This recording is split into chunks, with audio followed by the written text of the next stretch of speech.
À une période où l'humanité sombrait dans l'obscurité de la mécréance, un prophète eut une révélation qui changera le monde. Des hommes, parmi les plus nobles, répondirent à l'appel de ce prophète. Parmi eux, Abu Ubaïda, un Quraïchite provenant d'une riche famille de marchands. Étant humble et timide, il faisait partie des 10 personnes promises au paradis. Cela n'a rien d'étonnant, puisqu'il fut l'un des premiers à se convertir à l'islam. Il est donc devenu l'un des piliers de la nation musulmane. Abu Ubaïda a vécu les durs débuts de l'islam. Il faisait partie des musulmans qui avaient subi la répression des polythéistes. Face à cette épreuve, il a dû s'exiler en Abyssinie sur ordre du prophète. Mais face à la répression que subissaient ses frères à Mecca, il décida de revenir pour les soutenir. Faisons un bond dans le temps, jusqu'en automne 624, dans la vallée de Badr. Deux armées se font face dans ce qui sera la première bataille rangée de l'histoire de l'Arabie. D'un côté, une armée musulmane d'une centaine d'hommes, dirigée par le prophète sallallahu alayhi wa sallam.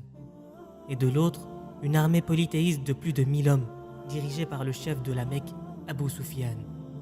Si l'armée mécréante était plus nombreuse, l'armée musulmane était bien mieux organisée.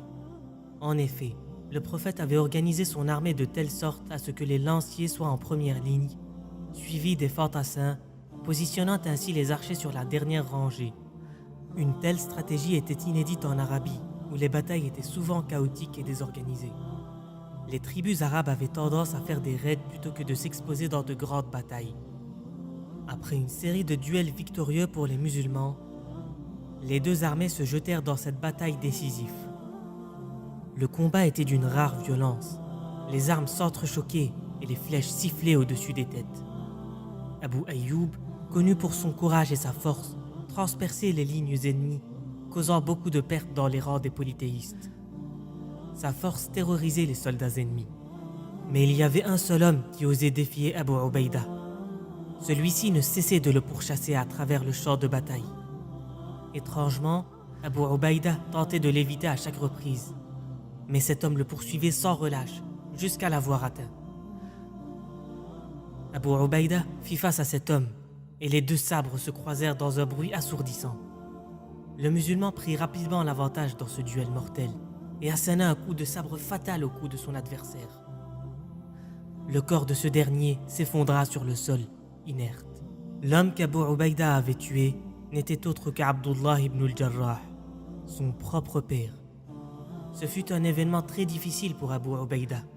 La bataille de Badr tourna à l'avantage du petit groupe de musulmans, malgré que leurs adversaires étaient 10 fois plus nombreux. Elle aurait fait 70 morts du côté des polythéistes et seulement 14 parmi les musulmans. L'armée du prophète aurait en outre capturé 70 prisonniers. Dans cette bataille, Allah avait envoyé des anges pour combattre aux côtés des musulmans. Pendant le règne de Omar ibn al-Khattab, Abu Ubaïda était le commandant de l'armée musulmane au Levant.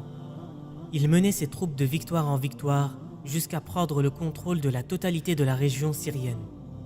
De ce fait, il a atteint le sud de l'Anatolie. Mais c'est là qu'une terrible épidémie ravagea la zone, la peste noire. Beaucoup de personnes périrent de cette maladie. De ce fait, le calife Omar envoya une lettre à Abu Ubaïda lui disant de revenir le plus rapidement possible à Médine. Lorsque celui-ci a reçu la lettre, il dit « Je comprends l'intérêt du calife envers moi, car il veut sauver celui qui ne peut être sauvé. » Puis il lui écrivit une lettre qui disait « Ô calife des musulmans, je comprends votre intérêt à mon égard, mais je ne suis qu'un soldat parmi d'autres, et je ne peux me sauver et fuir le fléau qui a atteint mes hommes. Je souhaiterais donc rester jusqu'à qu'Allah applique son jugement. Si ma lettre t'est parvenue, alors libère-moi de ta demande et permets-moi de rester. » Après un certain temps, Abu Ubaïda est tombé malade. Lorsque la mort fut proche, il dit à ses soldats « Je vais vous donner une recommandation. Si vous la suivez, vous trouverez la paix et le bonheur.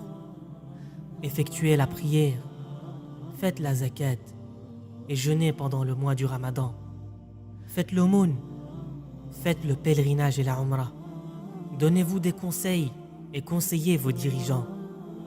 mais ne leur désobéissez pas. Surtout, ne soyez pas attirés par cette vie d'ici-bas, car même si une personne pouvait vivre 1000 ans sur cette terre, il ne pourra éviter son destin.